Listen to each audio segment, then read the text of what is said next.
Hi, and welcome to The Working Songwriter, the show where today's best songwriters come to talk shop. I'm your host, Joe Pug. Each episode here we host a distinguished guest, and we ask them to go deep on their inspiration, on their process, on the general ups and downs of making a life in music. So, whether you're a grizzled veteran insisting that you'll only play pre-war Martin guitars, or else a scrappy upstart insisting that you'll only play pre-2010 M-Audio MIDI controllers, this is your show, because ultimately it is what every writer seeks most, an ironclad excuse to put off actually writing.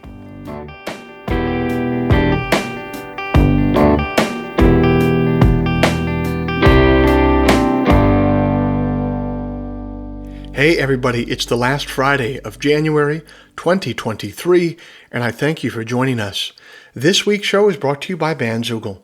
Built by musicians and for musicians, Bandzoogle is an all-in-one platform to build a beautiful website for your music. I'm old enough to remember when you had to pay somebody called a web developer to get a website made, and it would always be some guy named Leonard who drove a 1998 Mazda Miata with spinning rims and a ludicrous bumper sticker, and who was always trying to sell you THC gummies that were so powerful they would fracture your personality for weeks afterwards. And old Leonard would charge you about $1,000 for a website that would be obsolete in 6 months. But it's the future now, you guys. That's not how it works anymore. We're allowed to have nice things now.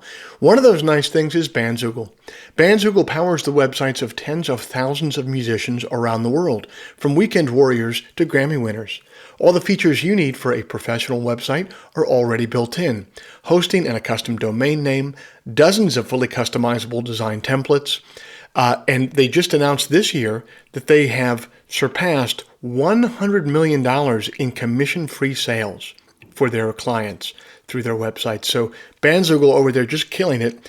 Working Songwriter Podcast listeners can go to bandzoogle.com to try it for free for 30 days. Use the promo code TWS to get 15% off the first year of any subscription. If you'd like to hear some of my music live in the coming weeks, you can check out my tour page, joepugmusic.com/tour, where there are a bevy of new tour dates posted all around the world, from Wolf Trap to the Pacific Northwest. Or you can find me the first Sunday night of every month at 9 p.m. Eastern for Sunday Songs. That's over on YouTube. It's a live stream. I'm live. I'm playing tunes live. I'm taking questions in the live chat. It's a really fun, really interactive experience. I dare to say that we're building something of a community over there, including many people who are listeners of this podcast. So come on over and be a part of it. That's the first Sunday night of every month at 9 p.m. Eastern on YouTube. Head on over to joepugmusic.com and click on the live stream tab to set a reminder. Finally, if you enjoy this podcast, if you'd like to help it remain a viable endeavor for me, here's a couple things that you could do to help. First, you could become a supporter of the show over at Patreon. Patreon is a platform that allows you to directly support creative endeavors that you find meaningful. You just head to their site, Patreon. You search for The Working Songwriter, or you search for my name, and then you sign up to kick in a few bucks every month for the show. Think of it as a voluntary subscription, a subscription that you certainly don't have to pay for, but that you choose to pay for because you dig the show and because you won't miss a few bucks at the end of the month. If just 1% of our listenership would kick in the price of a cup of coffee every month, it would make an immense difference. So thank you to everybody who's taken the time to support the show in that way. If you're not in a place where you can contribute in that way, there's still a couple ways that you could help out for free. First, you could leave us a rating in the iTunes store, or second, you could simply tell a friend about the show. Spread the word about the show. The simple math on those two things is that they will help me much more than they will be a pain in the ass for you. Okay, I'll end all the harassment there. It was a pleasure to talk to my friend Dave again on the phone about his music and his project, and I hope that you dig our chat.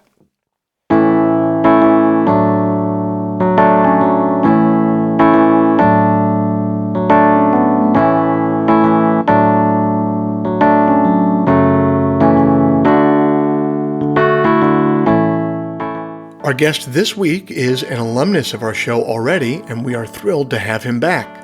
Dave Simonett is the principal singer and songwriter for Trampled by Turtles, a nationally beloved band known for their hard-charging and lyrically precise bluegrass music. Based out of Minnesota, the band has released 10 studio albums, 3 of which have risen to number 1 on the Billboard Bluegrass charts.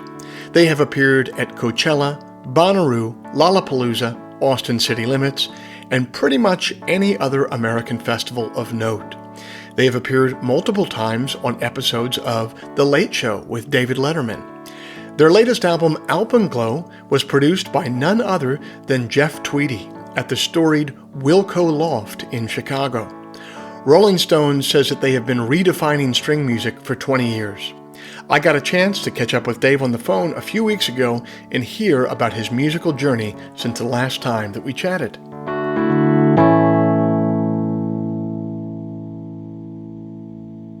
Dave Simonett of Trampled by Turtles, thanks for coming back on the show. Normally here on the show, we go deep on, backstory and all that. I would encourage our listeners to go back and listen to your original episode if they want to find out more about you there, because today we're going to go deep specifically on your latest project. You just made a record with Jeff Tweedy, man.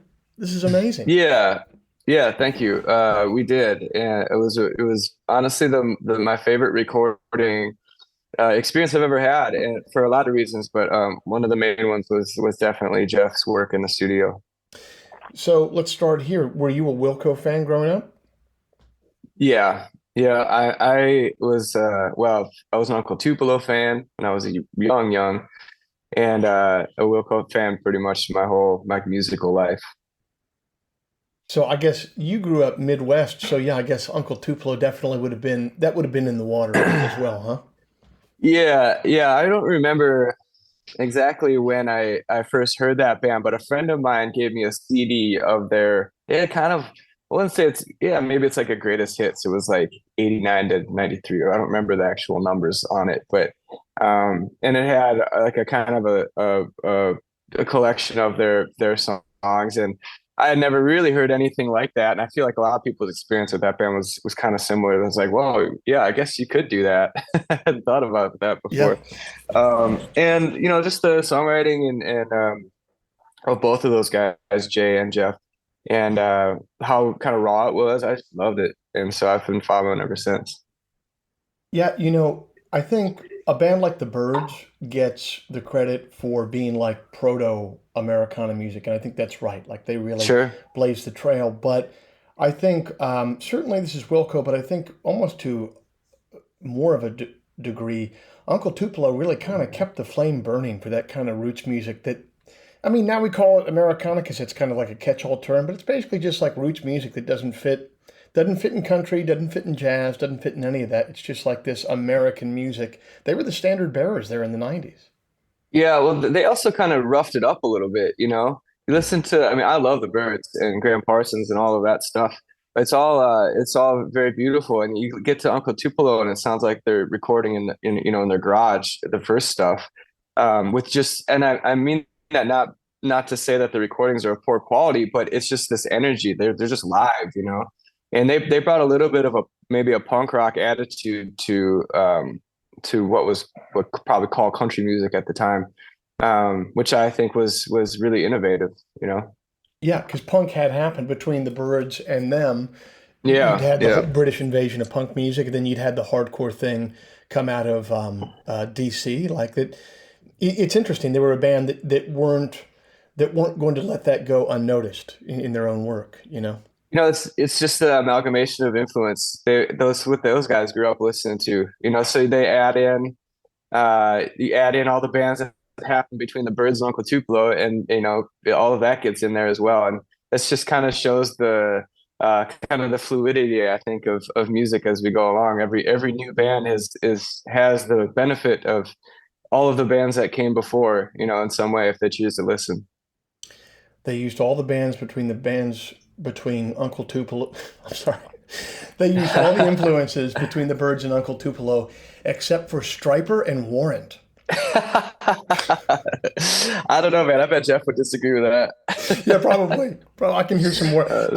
All bullshit aside, I had a buddy of mine just saw Warrant play like like a pie eating contest in Champaign, Illinois, and Wow. he said that they were fucking awesome. He said they were fantastic. So Dude, yeah. Oh man, I would buy a ticket to see that band. I don't I think you had missed to buy a that, ticket. like that was yeah, just eat a pie really fast. My I that was right outside of my wheelhouse. Like that what I don't know what you want to call it, genre group of bands. The kind of long hair, heavy metalish. I was just a little bit after that. I started listening to really listening to music when like Nirvana was Yes. new. And so that was my first kind of love was 90s grunge in the 90s. So I just, a couple of our guys in the band are a little bit older and just like hair metal. And Yeah. I'm like, man, I just don't get it. It's so funny how just a couple of years can make something seem so different. It's interesting. That makes sense that some of the dudes in Trampled would be into that because like the through line between like that hair metal and a lot of the bluegrass stuff, the hair metal quietly, the guys excellent at their instruments. That was like a Shredders, dude. big Yeah. freaking part of it, you know? Yeah, just shredders, man. And it's not a lot different than if you put it on mute and you watch one guy, a metal guy playing a guitar solo just on the neck, and you go back and you watch a bluegrass guy playing a guitar solo on the neck. It might be hard to tell which is which. Yeah, really. Really. Well, luckily you and I didn't get bit with the shredding bug. We No, no, not blessed with the ability, nor blessed with the desire either. It's interesting. So you did grow up listening to Uncle Tupelo, and what was the Wilco record that you remember the most that maybe had an effect on your own writing? Well, that's a good question because I'm still a big Wilco fan, and so I'm still digesting music that they put out. The first one was their first one was AM. Hmm.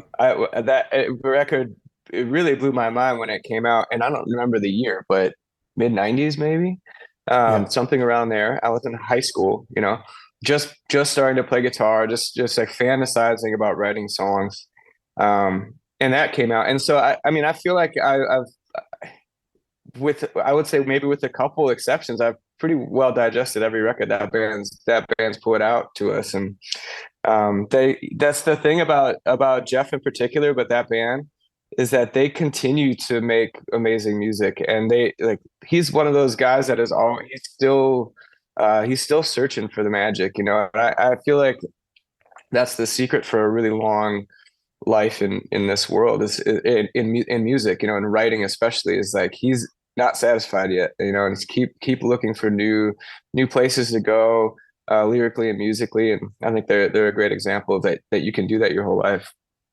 Really? I mean, he's putting out some of his most vital work. I know this is a couple of years old at this point, but it's definitely in his later career. That song that Pat Sansone produced one Sunday morning, maybe that was six or Oh seven yeah, years ago. But yeah, like a right few there, few back. yeah, I remember listening to that and being like, damn, man, he's like 30 years into his career I here. know. And I like this song as much as I like any of his songs. You know what I mean? Like it's Yeah, still and going. that's the goal, right? I mean, you hate to feel like the best years are behind you already. Yeah. So I think that's kind of the point of view that I choose to take is that it's always still just a little bit ahead, and I feel like that keeps everything pretty fresh. It's not common that people are able to do that, but some people are. Like some people, like Yeah, Tom Petty, I think is a great example of that. absolutely. You know? Yeah, I think and some people that are like that are really prolific and maybe kind of go in swells. For instance, I was just at the Bob Dylan Center in Tulsa yesterday before our show, got to see that amazing museum, and they have a lot of that is laid out in kind of the periods of Dylan's life, and there's so many, and and then then you get to like Love and Theft and later work that's so many years after he started. That's still some of my favorite stuff as well. It's a trip. He's a good example of, well, he basically invented the job that we all have.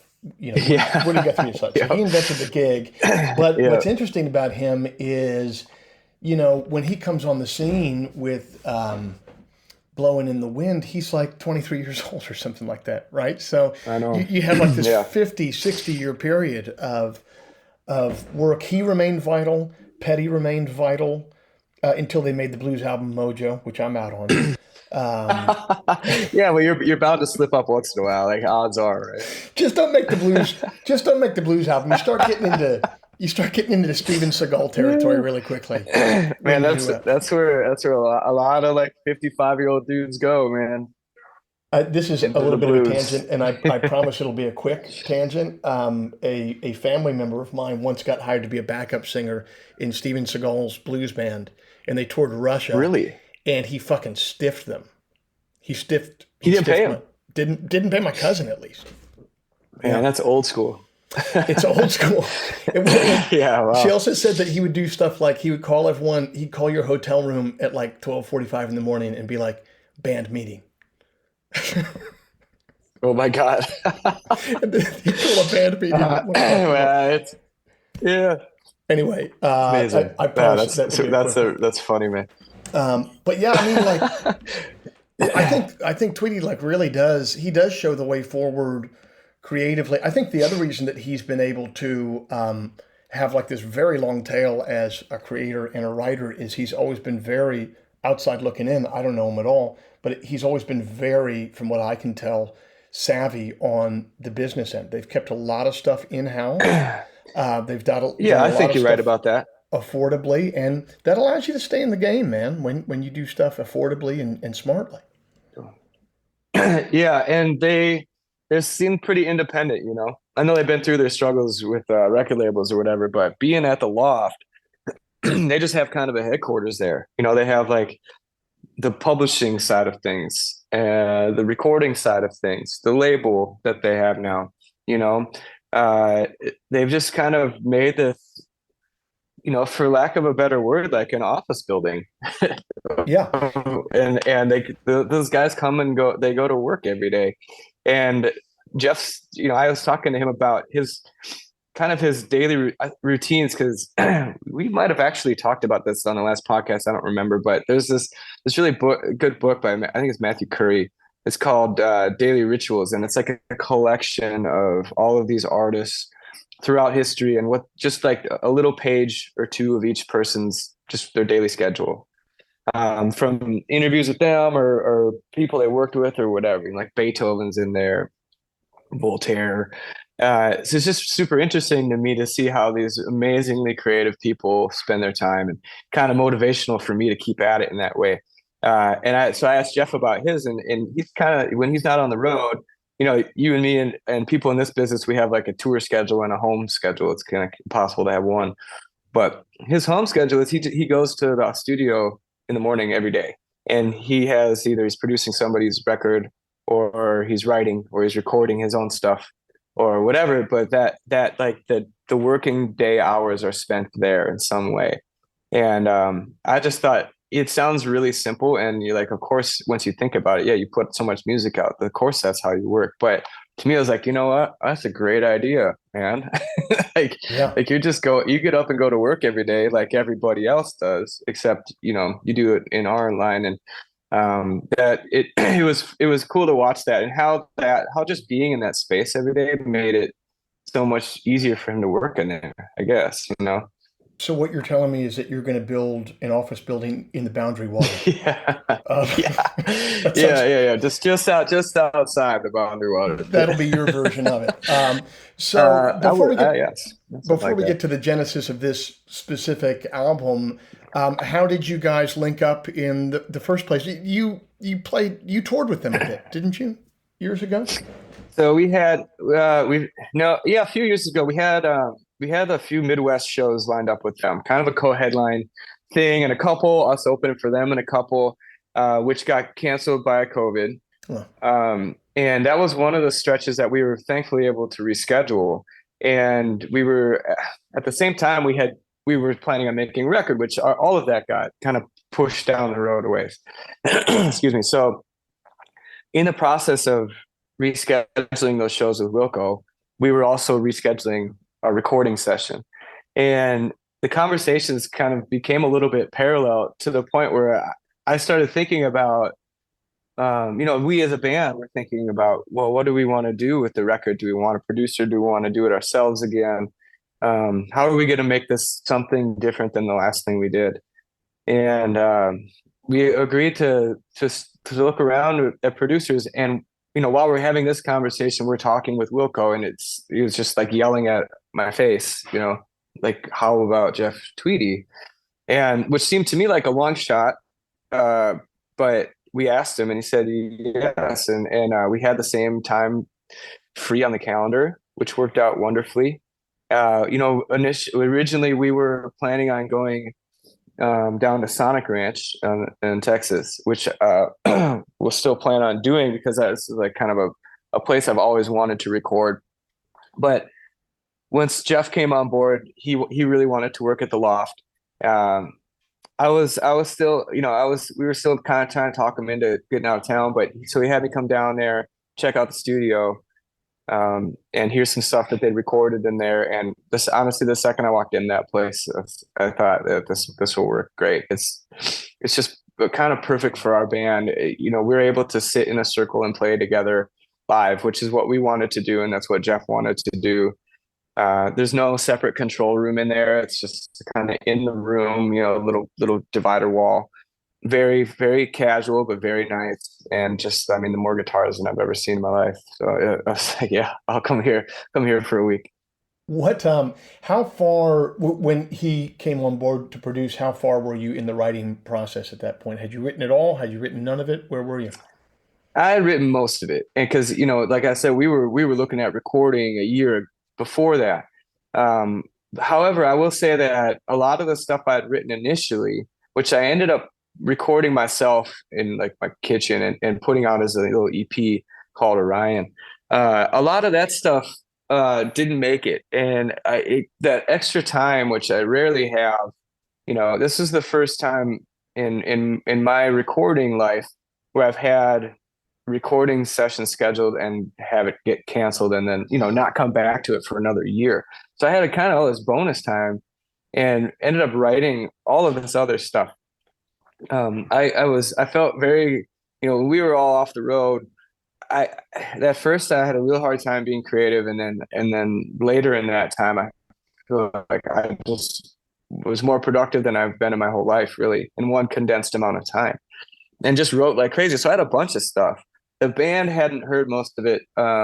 We had like, I'd say 80% of the material. I just had a little demo, a cassette demo in a notebook. A couple of the songs we had started to try to play live because we were just bored with our old songs, I guess. And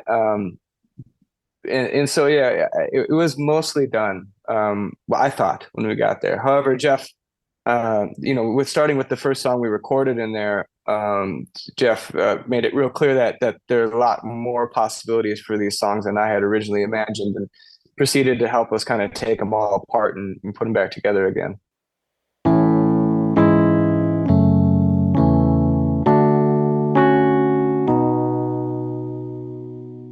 Are you stuck in a rut? Are you tired of listening to that Jimmy Buffett 20th Century Masters CD over and over again and need some new music? Are you sick of making hamburger helper beef stroganoff for dinner every night and you want something new to cook? What you are looking for, my friends, is the Enthusiast Digest. That's my monthly newsletter, which arrives in your inbox the first Sunday morning of every month, bursting with musical recommendations, poetry selections, recipes and cooking techniques for my favorite dishes, and items of general interest culled from the vast cesspool that is the internet. The Enthusiast Digest is free to subscribe to. If you dig the poetry that you hear on this show and the artists that you're hearing from, you'll dig the newsletter because I approach it with the exact same sensibility of curation. Go to joepugmusic.com/newsletter today to sign up for free. That is joepugmusic.com/newsletter. It takes approximately 15 seconds to sign up for a free newsletter that will enrich the first Sunday of your month with a veritable cornucopia of new and delightful recommendations. That's the Enthusiast Digest, the first Sunday of every month. Sign up for free at joepugmusic.com/newsletter.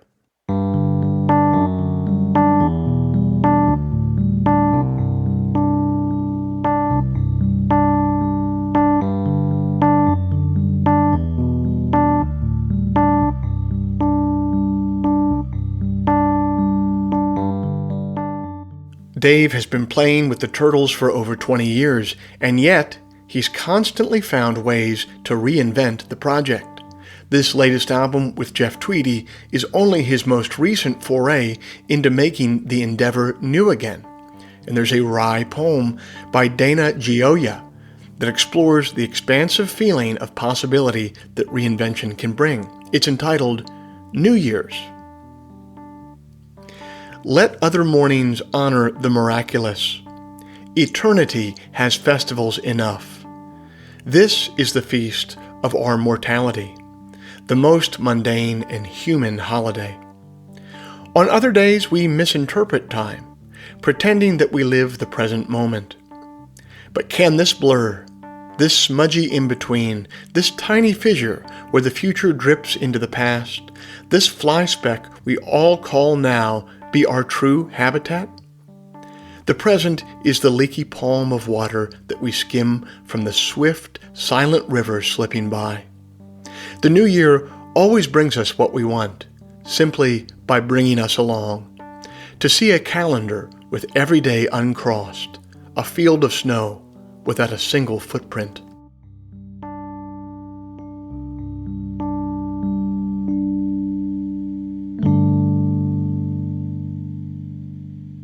So I'm really interested now, once you arrived there with these songs that he wanted to get under the hood. To me, that is obviously the main appeal of working with Jeff Tweedy as the producer, a guy who's written a million excellent songs and who's produced a lot of records. On a real nuts and bolts basis, as specific as you can be, what did that look like when he would get under the hood of a song? Like, what was he generally doing to nudge those songs in a different direction?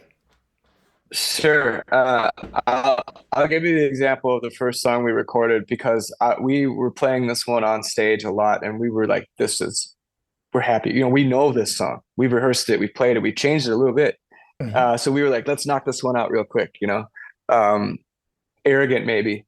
It's called It's So Hard to Hold On. Ended up being the first song on the record. And we get in there, play it through, you know, kind of nail it the first time. And Jeff came around the corner with, you know, like 20 ideas of something else we should do with this thing. He's like, you know, I think we need to shorten it, which ended up being really smart. We moved a verse around. We took out a whole verse. We changed a bridge and changed the chords of the bridge and actually the chords of part of the song, part of the verse. He wrote an intro for it and added some, when there was just an instrumental thing happening, added a couple lines of lyrics and all of that within a couple hours, you know, and then we had this whole new song. I mean, it was probably about 2 minutes shorter. It flowed so much nicer, in my opinion, in all of our opinions. And it felt like a way better song. And throughout that day, because we did that pretty much the whole day we spent doing that, I got to see that happen, and something I thought I was very happy with. But turns out it was something I had really just settled upon and as like good enough. Pointed that out to me really fast, and I was like, this was great. I love this. And it proceeded to happen with the rest of the material. I think almost every song on there went through that kind of same process. You know, taking that sort of like constructive criticism is awesome at this point in your career. Do you think you would have been ready for this at an earlier time? Because there's a bit of swallowing of the ego for if you really think that you've done something. You know, it's like, hey man, we just played this on stage in front of 1,500 people. They liked it. I think it's fucking okay. You know what I mean? Like there could be like a little bit of that. But like, what can you kind of describe how you've arrived at a place where you're not only okay taking criticism like that, but you seem to thrive on it in a way? I do, and I think, you know, I like to think that I haven't ever been firmly opposed to any of that. Our first time we ever worked with a producer was a friend of ours, Rich Madsen, on an early record, and it's called Trouble. And we kind of all agreed that if we're going to take the time to pay somebody to come here, and somebody who we respect, and you know, we've worked with 3 different producers, all of whom we hugely respect.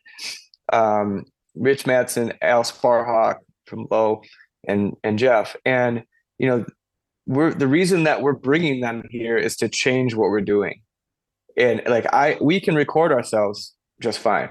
We can, we can left untouched, we can be fine. But the reason that we want this person here is to do something that we're not instinctually doing ourselves. So that's my whole, so we do both. Like sometimes like we just want to make this record ourselves, which we did with our last one, Life is Good on the Open Road. And this one we wanted to do something different. So we brought Jeff in, and I feel like that whole idea and process would be negated if every time he came up with the suggestion, I was like, but it's my song, uh, so for me, it's just kind of a logical reason for it being there. And, that has a lot to do with their delivery. I think that Jeff, all three of these guys that I just mentioned are songwriters themselves. And so I feel like they have a good way, a good method maybe of approaching somebody like me who has already taken the time to write the song. And they know how to talk to me about it in a way that's not like, okay, this sucks, we need to change it. It's how fragile we all are, man. It's like, so I think that it's so important to remain open. I think you close that off. You close off working with other people, really, and you kind of just succumb to your own limitations at that point. The nice thing about having a producer, and use Jeff as an example, is you get to tap into that mind also. So you get your own songwriting, and then you get like this bonus brain that you get to use to make it. It's like having an extra battery or something. You can it opens up a whole new avenue, like that chemical combination between my brain and his. Now that hasn't been mixed before in songs, and so here we get to try. It's like mixing paint, you find like new colors all the time when you do that. And the older I've gotten, the more really excited I've gotten about working with other people. I definitely started songwriting as a very solitary pursuit for me, but I really enjoy being able to do that. Like as we were talking about before, the farther you go, the more you're trying to find new places in which to write and art to make and all of that. And I think our greatest resource in that search, especially after like 20 years or whatever, is other people. And for me, that's become like, now I just want to, I want to work with other people all the time. It's really fun. Yes. Yeah. And especially as recording technology stuff that you can have in your own space it's gotten, the good stuff has gotten cheaper, and you can make it available. Every time I finish making an album and I spend a bunch of money on it, I'm like, damn it, I'm making a cheap record next time. I got all the recording gear in my house. Same thing, man. I can do it. I got a Neumann. I know how to put reverb on something. It's fine. But it's really missing the point. And you have to have other people there involved with, especially as you get further and further on into your career. Making like the myopic bedroom record, for some reason, it works really well on record 1 or 2. It doesn't work well on record 6 or 7. I don't know why. Yeah, but it might come back to work great on record 15. Possibly. And like there's a charm to that. I love doing that stuff too, man. That's most of my recording is doing that at home. Yes. It's wonderful. But yeah, you get like, I don't know. It's just so easy to live within the limitations of your skull, and to just be in there, and even just having an engineer there can help. Like this one was better, dude. I heard the whole thing. When you're recording, you're so focused on the present, the moment, and it's hard to see objectively. I feel like it's hard to see the whole thing you just did. You're just seeing like each individual chord change, or each lyric is so magnified, So just having another set of ears is great, all the way to a full-on producer who is helping you sculpt the whole picture. Anywhere in there can be very helpful. Well, also there's this meta filter on top of all that, which is on a very basic level. When you go to make a record like this, you know that you're going to have to physically sit in a room and play a song for Jeff Tweedy. right? And so like Yeah. I remember years ago, Yeah. this is years ago, I knew Prine's old manager, and he talked about when Prine was making a record with Howie Epstein, who was Petty's bass player, years ago in Right. Yeah. LA. Yeah. They reached a sort of point on the record, and Prine was like, it's good, man, it's fine. And I guess Epstein said, hey, man, Petty's going to come in tomorrow and listen to this stuff. And that completely changed everything, he said. And Prine sat down and wrote like You Got It's Gold like, and all that. So wow. just on like a Yeah. meta level, not only Jeff like explicitly getting in and working on these songs, but do you feel like there was a part of you as a writer and as an artist as you're going into this where you're like, I gotta get, I'm gonna freaking play this for Jeff, man. I gotta get my shit together here. Right. Yeah. Yes, I will say that yeah, there's that. I will agree with that. I will say that it would probably be like that with any other song. If you were in there, Joe, it'd be like Yeah. that. It's just another writer. Yes. And it's kind of like, you just kind of want to show your best, Hmm. what you feel like is your best writing when all of a sudden another writer's paying attention. And that's just natural human behavior, I think.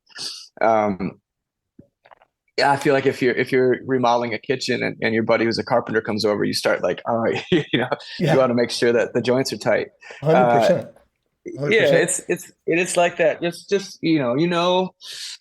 all of us have a certain amount of confidence in what we do, or else we wouldn't get on stage and do it. We have varying levels of anxiety about all of that as well, and that's just part. It's part of that balance, and that's that left unchecked becomes an ego that people don't want to deal with. But I feel like being around people that you respect and whose work you really like, and that will hopefully always keep you humble. What was the most difficult aspect of making this particular record? God, yeah, I will be honest with you, Joe. I think just the writing. I don't think making the record. It was such a. I didn't want to say it at the time because I thought I'd jinx it, but it was such a smooth process. Um, I was just waiting for like the computer to blow up or something to Right. ruin everything. Just went really well. I mean, we didn't have an argument in the studio. Our travel was fine. Like every little part of it. Yeah, the food was great. It was just really enjoyable. Which that I can't think of a thing that was bad. That was challenging. Obviously, for me, I imagine for you, is like the writing of the songs is the part that's challenging. That will always be challenging. So I can always go back to that. Like there's Yeah. so many nights banging my head against the wall, Yeah. which I thrive on it. I'm doing it now too. I'm writing again now, and that's the part that's like your personal thing you have to overcome before this other part, the recording, can even start. And so, each guy might have a different answer to that, but I think our general consensus is that it was like suspiciously easy. Yeah, I mean, I do find that as I get older, like the writing process is hard, is always hard.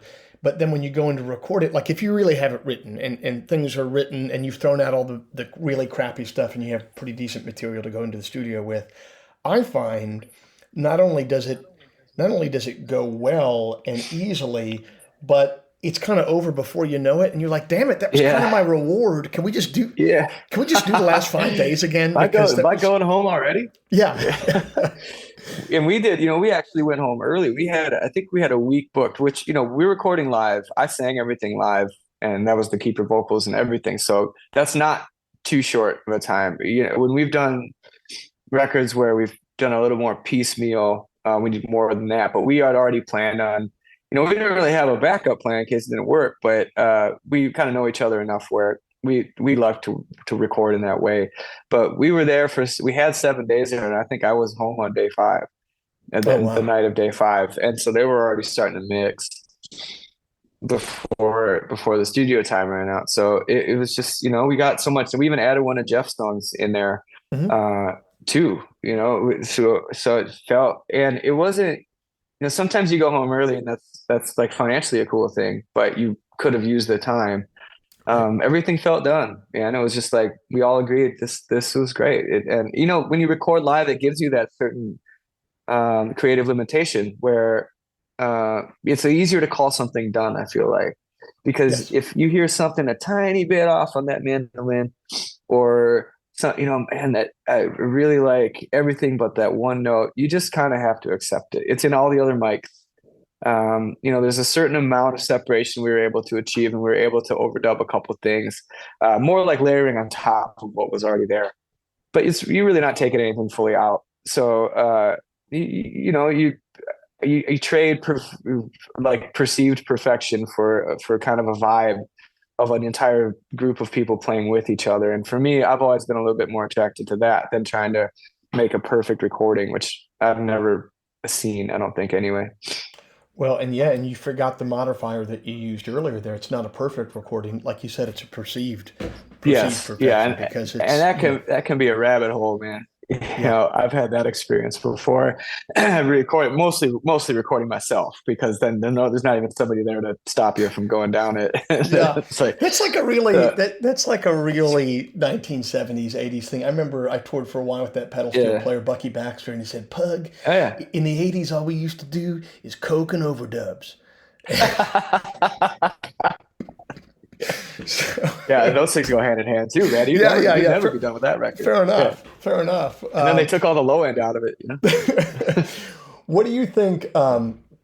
What do you think now is going to be one of the key, like, artistic practices or takeaways that you take from this session and Yeah, this process that you're like, yeah, from now on that's happening going forward every project. that's a good question.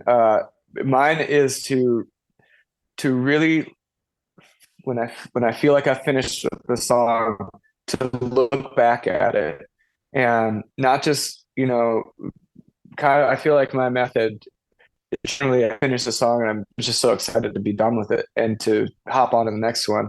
But to really try and take the time to take the parts and look at them individually and see what can be moved around, and just honestly, just for artistic exploration. There's so many things you can do with a song. It's kind of silly just to leave it the way you found it.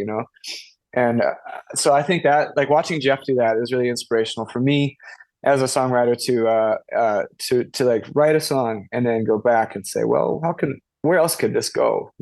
It's worth the time, and it's worth the effort, and it's honestly fun to do, and it keeps me excited. And so that was, it only took me 20 some goddamn years to learn that, but I'm still I'm still hoping to keep learning anyway. But that's a really important lesson for me. Were there any songs on this particular record where you tried to break it apart like that? And you basically, if we want to use the carpentry analogy that you used before, it's like you tapped on all the walls and you said, actually, all these walls are sound. We're kind of good to go in the first place.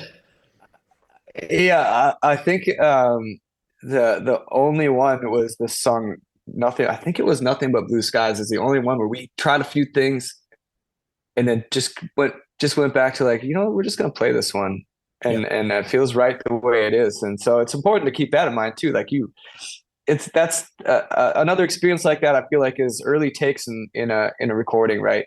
Some people can't feel like they've really tried unless they're at, like, the 10th time through the song, but which is great. Like, keep going, but don't forget that the first or second one might have been great.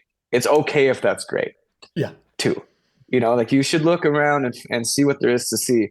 But I think it's really important to be open-minded that your initial impression might have also been the right one. Yeah.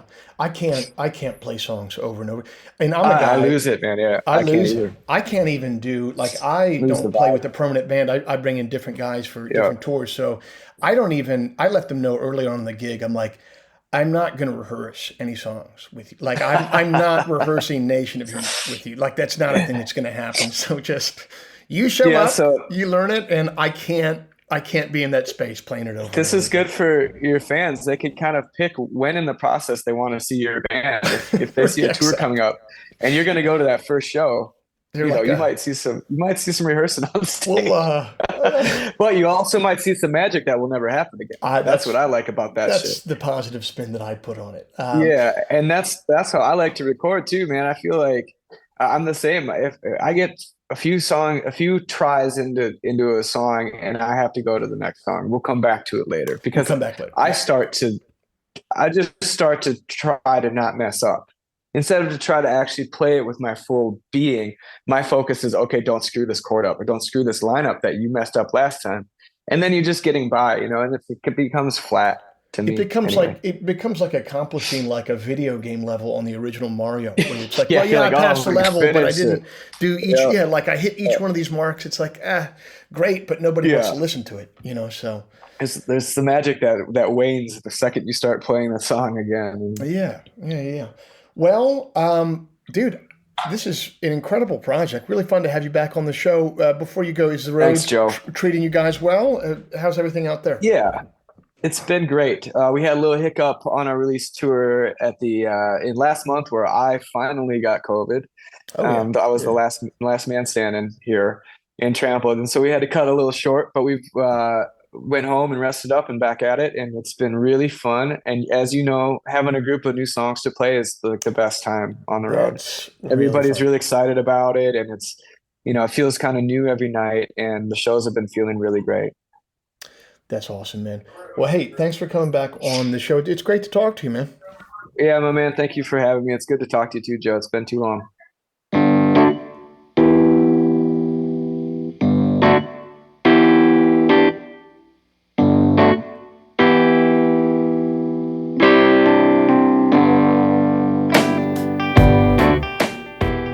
This week's show is brought to you by Bandzoogle. Built by musicians and for musicians, Bandzoogle is an all-in-one platform to build a beautiful website for your music. Use promo code TWS, the initials of our podcast, TWS, to get 15% off the first year of any subscription.